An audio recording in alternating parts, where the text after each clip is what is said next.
Tras la publicación de la serie de vídeos en la que expongo la historia de la nación histórica serb y al ver que ha habido gente a quien le gustó, cosa que a mí también me gusta, si no habría este vídeo, he decidido mostraros la historia de otra nación histórica, en esta ocasión la Heiserk. Para hablar de ella he de empezar por los braunos, y es que el imperio brauno de pueblo longevo altamente inteligente y sabio, de un momento a otro, desapareció por completo.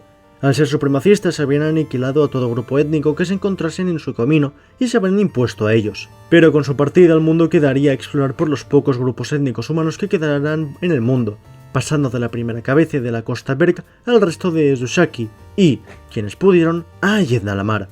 Pese al vídeo en el que muestro el avance político de la UN, pese a que las naciones políticas con registro escrito hubiesen llegado hasta según qué puntos en según qué tiempos, los migrantes de castas sociales más bajas, queriendo huir de la nación Gasa, llegaron en menos de una generación a todo Zushaki, formando culturas de la Edad de Hierro de nuevo.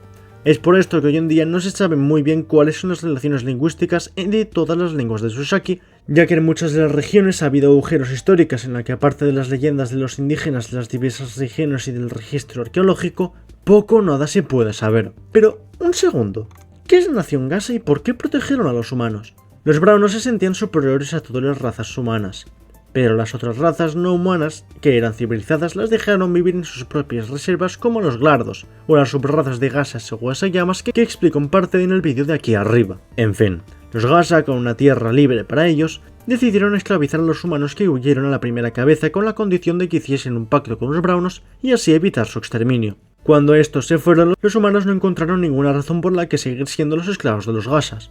Ojo que aquí la leyenda se fundó con la historia. Hay muchas cosas que tal vez no sucedieron de la misma manera. Sería raro que esto hubiera sido una idea así de simple como se lo debemos. Pero bueno. Así que, aprovechando su mayor fuerza física, en menos de una generación lograron la libertad mediante una serie de violentas escaramuzas. Tras ellos, muchos quisieron quedarse en las naciones Gasa para fundar una sociedad mixta y tolerante. Otros, aterrados por su pasado, huyeron a estos a otras tierras. En fin, volviendo a lo que íbamos. Múltiples culturas de la Edad del Bronce fueron yendo y viniendo por estos montes volcánicos, atraídos por sus mentales con los que comerciaban con pueblos circundantes. Es así que se formó una red de comercio no escrita, como ya he mencionado. Pese a las épicas guerras, alianzas y leyendas que debieron labrarse en este lapso de poco más de un milenio, no se sabe mucho, por lo que lo más antiguo que sabemos de este lugar es mediante textos de la Gran Azula. Este era un reino descendiente de otra etnia que sobrevivió a los braunos, quienes, para evitar ser asesinados, uno de sus magos más poderosos, Ludwig, encerró a sus súbditos en crisálidas indestructibles con el sello, hechizos inquebrantables. No despertaremos hasta que los braunos hayan desaparecido de este mundo. Al despertar todo su pueblo poco menos de 9000 años tras la aparición de la diáspora de su imperio, refundaron una nación política llamada Azula, y los territorios de expansión se llamarían Nueva Azula, creyéndose los únicos supervivientes del mundo y sus legítimos herederos, cosa que caracterizaría su ideología política durante milenios. En estas tierras Heiserk se dio un desarrollo tecnológico rapidísimo, tomando de referencia también las ruinas que los braunos dejaron. La cultura que originó esto sería la de Rakvaria. Muchas otras culturas como las Kulueka, Hassana y Urkera se unieron a ellos de buen grado, sometiéndose a su imperio, laico, con libertad de expresión y manifestación étnica, pero con influencia política sobre estas a cambio de adquisiciones tecnológicas. Es así que jamás desarrollaron tecnología bélica muy compleja al jamás haberla necesitado. Aparte, tenían un territorio y una tradición escrita que comprendía un lapso de tiempo muy reducido, por lo que cuando tuvieron que vérselas con los azules, pese a ganar en las primeras escaramuzas, vieron que sus estrategias políticas y bélicas eran increíblemente superiores a las de ellos, dado haber podido aprender de los errores de su largo pasado, por lo que decidieron dar con un plan: huir al espacio al planeta más cercano a la UN, llamado por ellos Hundi, es decir, Esperanza, y que daba indicios de tener actividad biológica tras varias sondas enviadas para inspeccionarlo todo. Pudieron permitirse docenas de miles de cohetes gracias a que la tecnología que mejor tenían desarrollada era transporte, cosa necesaria de refinarse si se vivía en unas montañas. Imaginaoslo como gente del siglo XIX europeo en el espacio, pero con una tradición escrita de tan solo 400 años. Tenían demasiado miedo de enfrentarse de nuevo a los azules.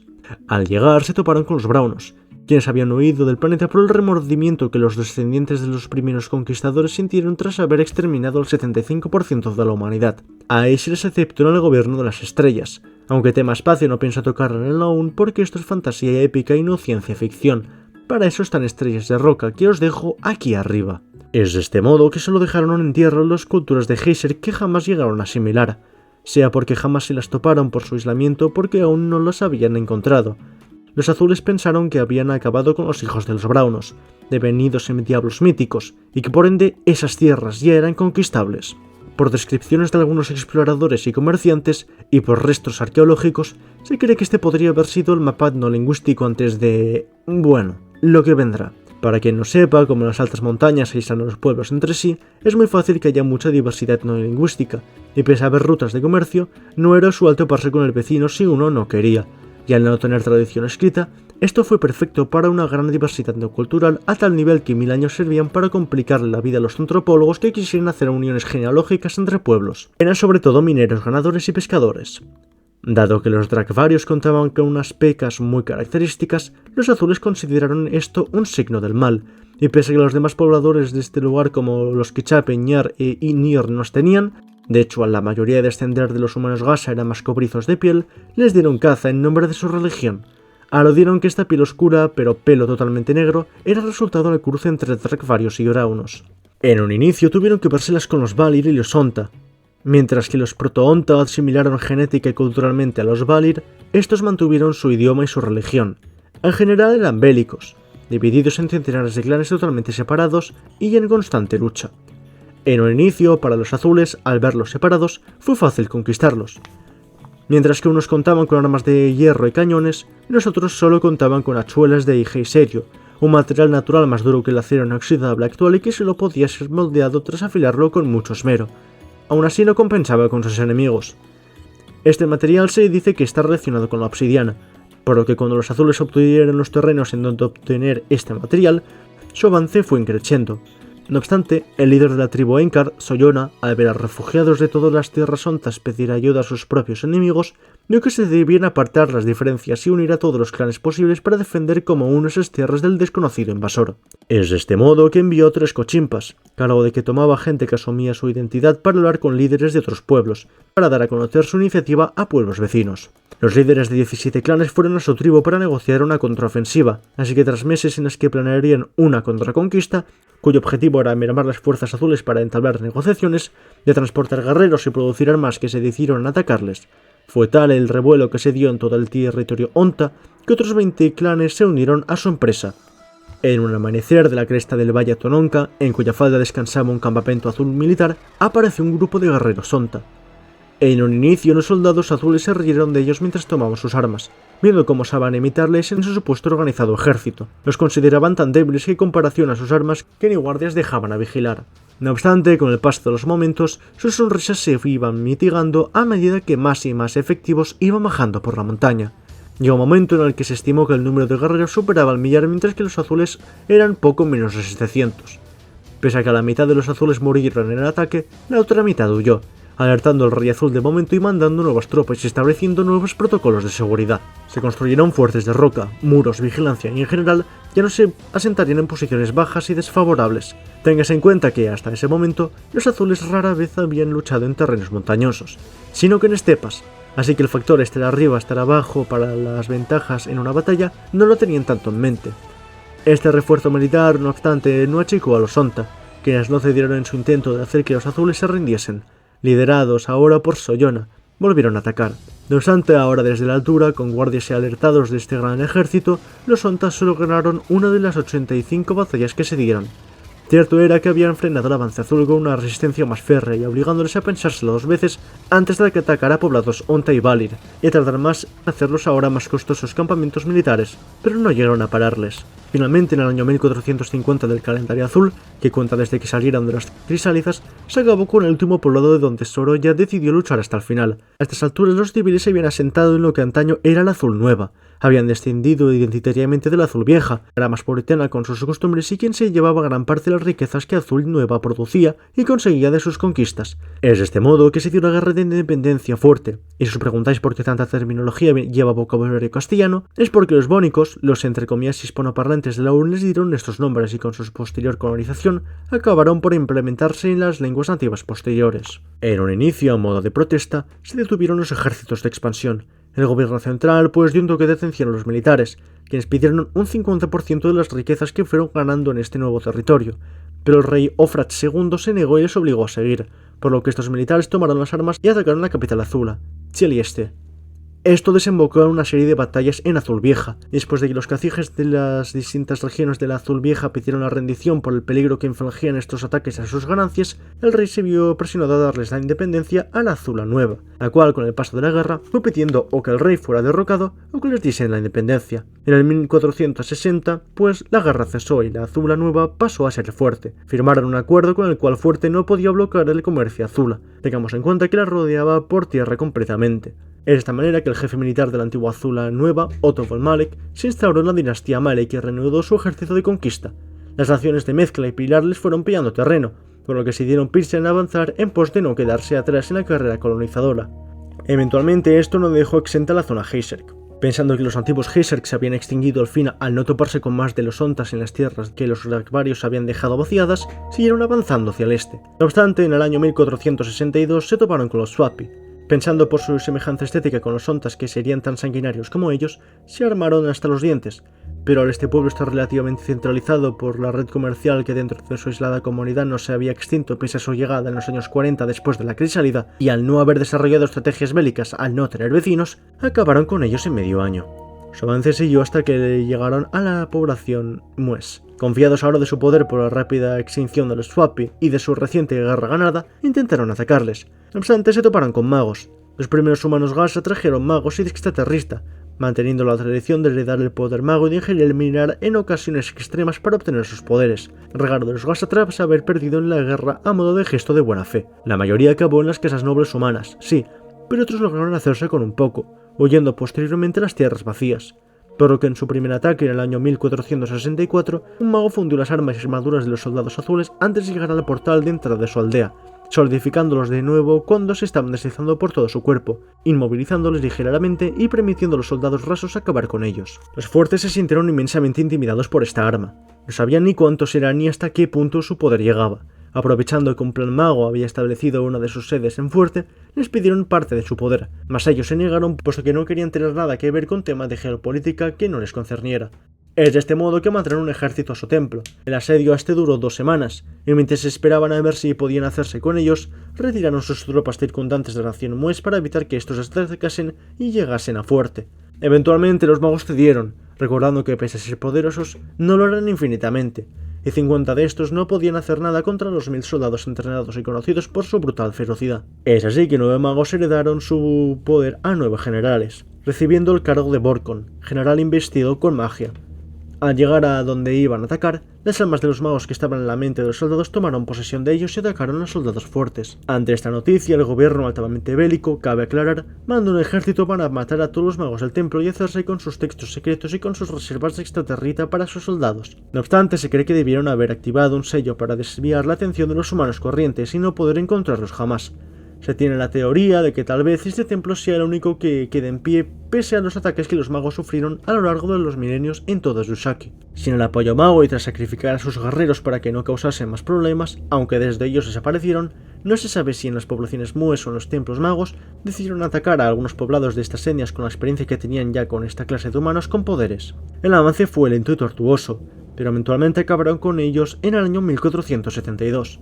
La región Heiserk pasó a ser una zona administrativa más, liderada pues por el sobrino de Otto von Malek, Bursvin Malek de Heiserk. Tras tomar la región de los Sanan en la orilla occidental del río de los Vapores, pidió más autonomía de su región y reconocimientos, pero su tío se lo negó. Pronto su hijo Otto von II Malek tomaría su poder tras su muerte en el 1474. De nuevo le pidió autonomía y prestigio a su primo, pero este se lo negó, subiendo los impuestos para la fuerza central. Después de reprocharle una carta que se comportaba con la antigua Azula, le volvió a subir los impuestos, por lo que intentó entablar la amistad con los Sanan de la orilla oriental, y pese a que en un inicio se vieron reacios a acceder dado a sus antiguas políticas en contra de sus vecinos occidentales, accedieron. Era mejor eso a morir, por lo que expusieron a guerreros Sanan entre las filas Heiserk e iniciaron un ejercicio de evangelización que no acabó de calar. Sea como fuere, esto era una declaración de intenciones por parte de Bursvin hacia Otto von II. No solo no mataban a los Sanan, sino que los tomaba como ciudadanos incluso siendo paganos. Esto creó bastante indignación en torno a los monjes de Fuerte y Azul, pero los de Heiserk, quienes estaban en parte comparados por Bursvin, lo aceptaron, fundando la denominación de azulismo evangélico, que creía en la redención de todos, demonios incluidos. Otto von II amenazó con declarar el estado marcial y atacar a Bursvin, a lo que este mismo le advirtió de que no podía estar seguro de a cuántos pueblos podían reclutar para una posible guerra, que los nativos podían o bien detenerse en los Shannan y no haber más o extenderse hasta el resto del mundo. Es con esta amenaza que Otto von II bajó los impuestos a la mitad en un inicio, le nombró virrey de Heiserk en vez de solo cacique mayor y le dio más autonomía. Es de este modo que siguió conquistando, asimilando los Sulakir y los Gaukin. No obstante, a medida que demográficamente crecía vertiginosamente, al igual que sus riquezas y su prestigio, el poder se le subió a la cabeza. En el 1480 se colocó en la cúspide de su nueva teocracia y despilfarró muchos recursos en banquetes, riquezas y cacerías. Fue esto primero que hizo que Otto von II le diese un toque de atención, por lo que Bursvin amenazó con lanzar una ofensiva con los 10.500 soldados que tenía en su disposición, lo mismo con lo que contaba fuerte con toda su extensión y a su fuente casi limitada de obsidiana a Heiserk. Pidió aparte la independencia, cosa que con la amenaza obligó a Otto von II a aceptar, y cosa que le haría ser recordado por siempre como el rey cobarde, autoacabándose por la vergüenza, una práctica relativamente común entre los nobles azules en pos del honor, como el seppuku en Japón. Bursvin asimiló a los Yeteran y a parte de los Sese para cuando sus excesos llegaron a un punto sin retorno. En este paso se toparán con otro templo mago, pero sabiendas de que si no les tocaban no habría problema, los omitieron. Iba subiendo los impuestos, cosa que dejó al pueblo en un estado de pobredumbre. Aparte se generó un contubernio en contra de los azules por parte de los Heiserk, bien que no los mataban, pero bien que era solo por un movimiento estratégico y político. Fueron sus vecinos, pero podrían haber sido ellos mismos los masacrados.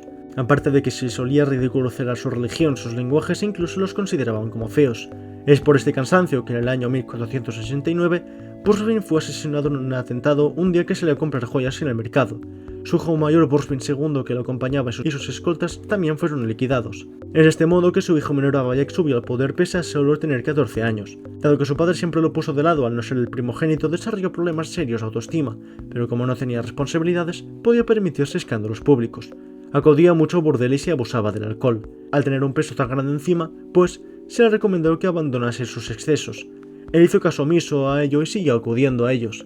Aparte, retomó las políticas de matar a los nativos Heiserk que se topasen, exterminando las etnias Pueb, Soparan, Kanadi, Kayili, Yikiran, Tonoran y Siwan. Es de este modo que este contubernio anti-azul ganó fuerza y en el año 1492 se dio un intento de asesinato en su contra, pero sobrevivió. Teniendo la muerte ante sus ojos, se casó, dejó los burdeles y el alcohol e incluso cambió su apariencia para el público. Quería una nueva imagen que le separase de lo débil y que le ponía en peligro de intentos de asesinato y contubernios. De esa manera mandó un grupo a desmantelar la conspiración. La tensión escaló a tal nivel que se dio la guerra civil Heiserk en el 1493. Dado las ventajas armamentísticas del gobierno centralizado, se ganó la guerra al terminar el año. Cuando Abayek hubo tenido un hijo, escribió una carta que guardó en un cofre y le pidió al monje superior del azulismo evangélico a dárselo a su futuro nieto y a que no lo abriese de ninguna de las maneras hasta que no subiese al poder, fuese él o uno de sus sucesores de título. También le pidió que le diese mucha importancia al respeto hacia los antepasados en sus discursos hasta que esto fuese un valor formal para la religión. A su mujer aparte le hizo prometer que le diese a sus hijos una educación altamente religiosa.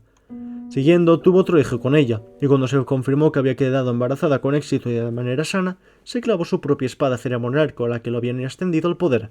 No se sabe ni si por honor, si por problemas de autoestima, o si alguien había falsificado su muerte, pero el hecho de que haya dejado todo atado y bien atado da a entender que no. Esperando a que su hijo Abayek II se volviese lo suficientemente mayor como para gobernar, algo que los azules veían como algo más flexible, solo cuando viesen que estuviesen preparados, sería su mujer Telugu quien reinaría. Es de esta manera que la reina viuda se hizo con tierras Izishkwe, El Nigir, Kin, Tenta, Yachun, Siyun, Suesu y Won en un año para ganarse el respeto de la gente en un inicio. Esta noticia fue sensacional, que una mujer hiciera tanto en tan poco no era lo que se esperaba de una viuda.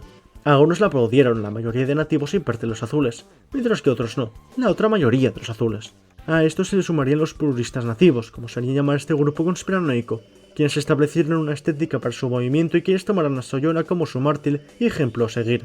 La prioridad de Telugu, pues, fue acabar con toda su oposición y que así nada ni nadie interrumpiese su proceso de conquista ni dejase una situación muy complicada de resolver para su hijo. Es de esta manera que, conociendo cuál era el sector de la población más numeroso y su público objetivo, firmó leyes que favorecían la vida de los nativos como atención prioritaria para los médicos hacia ellos, penas menores y un programa para romantizar lo nativo mediante literatura y canciones. Aquí surgió el filósofo Heiserk Kinen Aujurda, que aparte de considerar que los nativos eran los verdaderos Heiserk y no los azules, pero que la monarquía estaba hecha para guiarles a la civilización, consideraba que no se podía saber nada por seguro.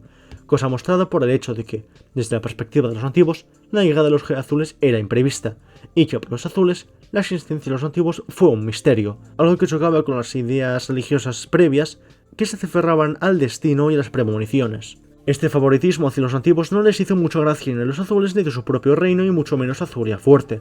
A sabiendas de esto, Telugu organizó reuniones con los líderes de ambos reinos. Enmascaradas de pura cordialidad, se escondían succionar un intento por perder enemigos.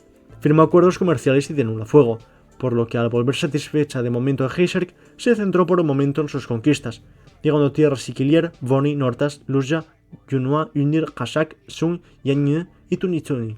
En ese tiempo de conquistas, el heredero del jefe religioso del estado, Tenborg, amenazó a Telugu con denunciarla ante el pueblo por herejía al darle más derechos a los nativos.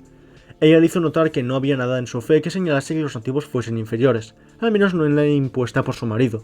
Cuestionó su fidelidad a su monarquía, cosa que la bajó los humos y así ser más susceptibles a aceptar el trato que Telugu le propondría, más recursos de evangelización. Para demostrar que sus esfuerzos evangelizadores eran reales, organizó una serie de campañas en donde la prioridad, aparte de ganar territorio vasallo, era el de convertir a sus habitantes. Telugu sabía que esto sería una tarea complicada. Se podía cambiar el estatus político de alguien, pero su fe sería algo más complicado, más aún de sociedades enteras. Es de esta manera que organizó un protocolo seguido en dos partes: declarar estas tierras como suyas, pero no darles todos los beneficios a los nativos que podrían tener siendo totalmente Heiserks, hasta que al menos un 60% de la población se haya evangelizado. Para asegurar esta evangelización, obligó a la organización religiosa Heiserk a establecer un ritual de iniciación al azulismo evangelista. Con esto se dejaba entender que el nativo, si bien no lo creía, se arrodillaba ante la iglesia y por ende ante el gobierno.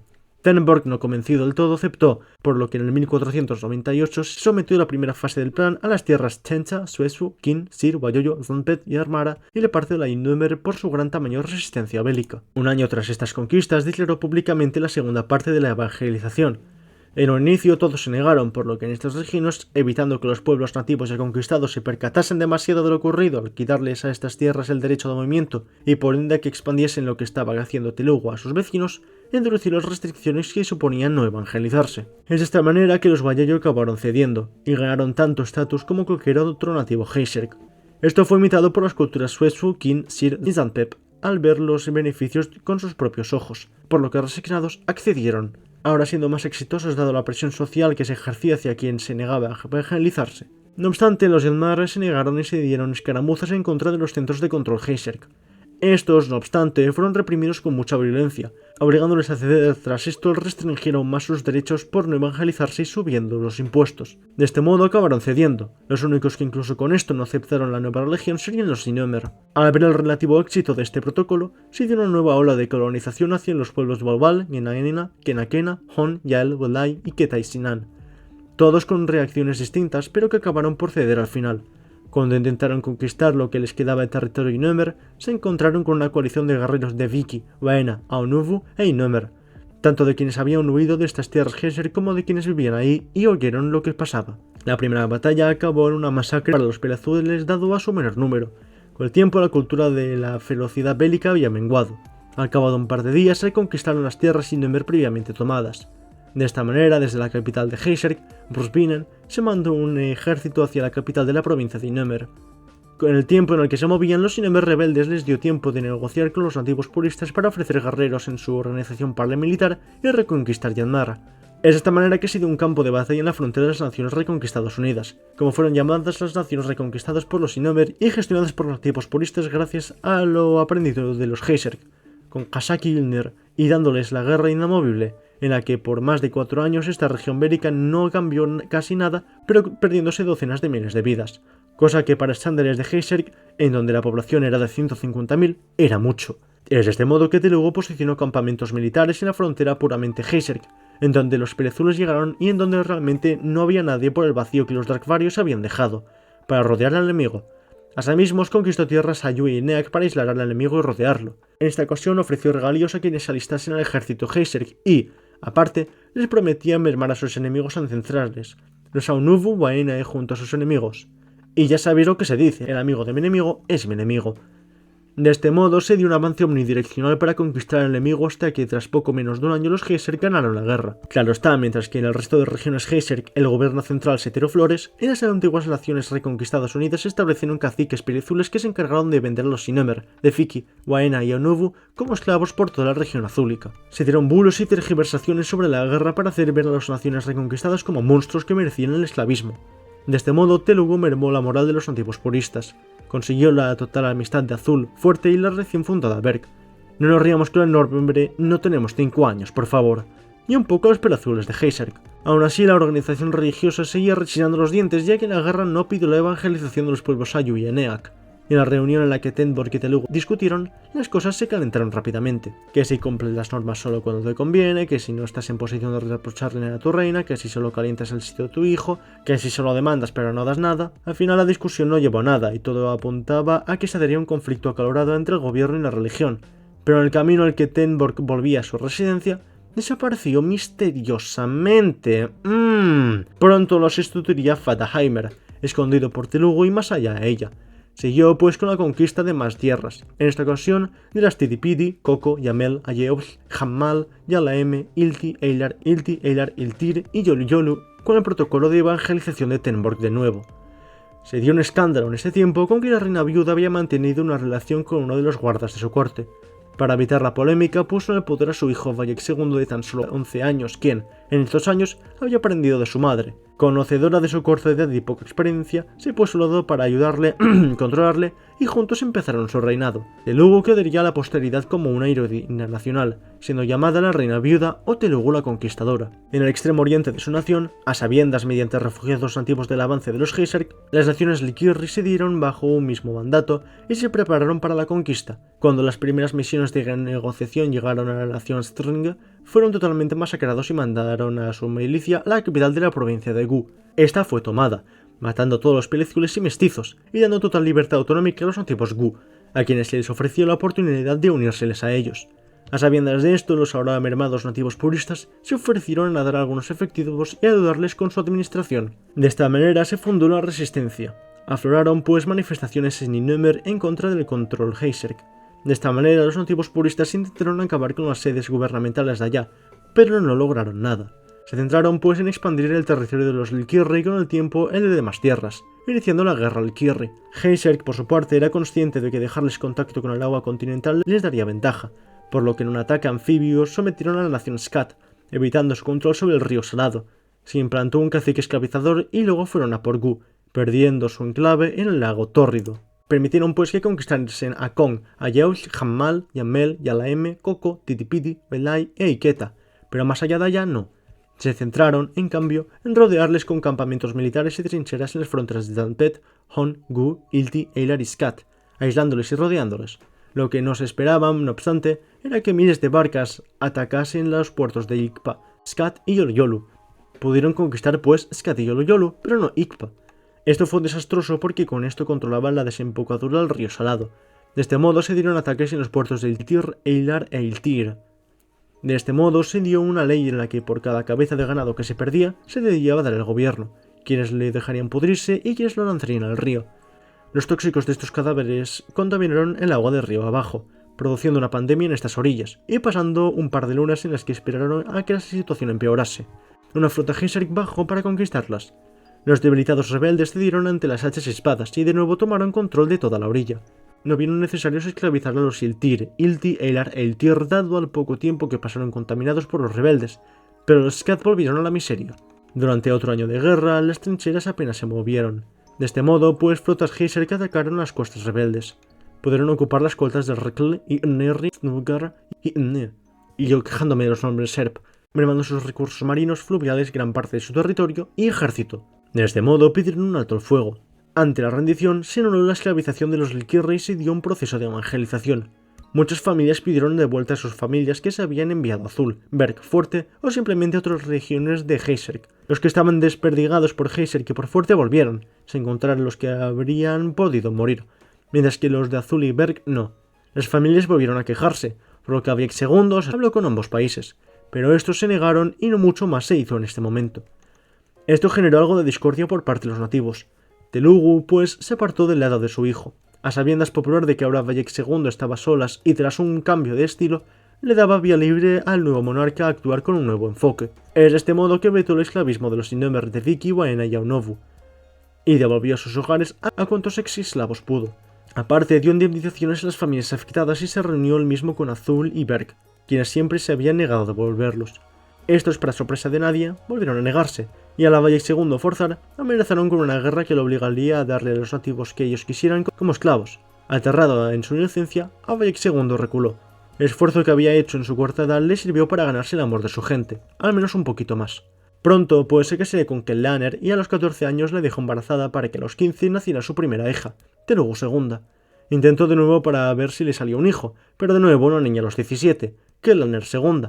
De nuevo intentó otra vez, dando lugar a una tercera niña con 19 años, Feia.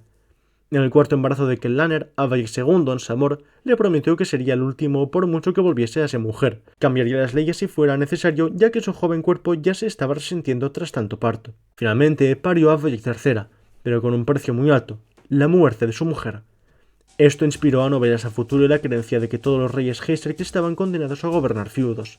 No obstante, movimientos mujeristas a futuro señalaron a esto como el ejemplo de qué no hacer, considerando que darle permiso a la mujer de si parir o no era algo abominable. A los 21 años, pues se volvió a casar con Aselva, una mestiza, algo que provocó sensación mas no repudio necesariamente, como cuando se ilustró por primera vez a un feto negro en vez de a uno blanco en pos de la inclusión racial. Nadie se quejó, simplemente dio de qué hablar. Pues ahí igual. El hecho de haber mestizos estaba asumido, temas nativos puros no tanto, sobre todo tras la guerra, pero bueno. Con ella tuvo su hijo, Swanaki, con nombre nativo. De nuevo a ser mezcla de un peliazul puro, aunque bueno, puro entre comillas en el mundo de la antropología este concepto es un poco ambiguo, y de una mestiza, no llegó a ser del todo polémico. Con esto se conformó, no vio la necesidad de conquistar más tierras ya que no había nada más al este ni de tener más hijos. Tenía al primogénito y ya un posible sustituto por si el primero moría. Se describe como un padre cariñoso y pese a amar a Selva, nunca olvidó a Kellaner, cosa de la que Selva se quejaba entre dientes. Finalmente murió en el año 1557, en una época estable de paz y de crecimiento económico a sus espaldas. Se le llamaría el Rey Sereno, cuya figura y época en la que vivió sería romantizada por siglos. De este modo, su primogénito Bayek III pudo abrir el cofre que su abuelo Bayek I había pedido sellar 6 décadas atrás antes de heredársela a él y de morir. Lo que ponía era conciso, tajante y algo tétrico. Cuando mi nieto, heredero de mi sitio, lea esto, siguiendo con los valores de nuestra nación, acato absoluto al antepasado, deberá exterminar a todo nativo Geiseric. Confío en que el número de azules haya superado con creces al de los salvajes, y que el número no suponga ningún problema. Con toda Geiseric conquistada, se daría pues la Guerra de las Lágrimas, pero eso ya sería para el siguiente vídeo de esta serie.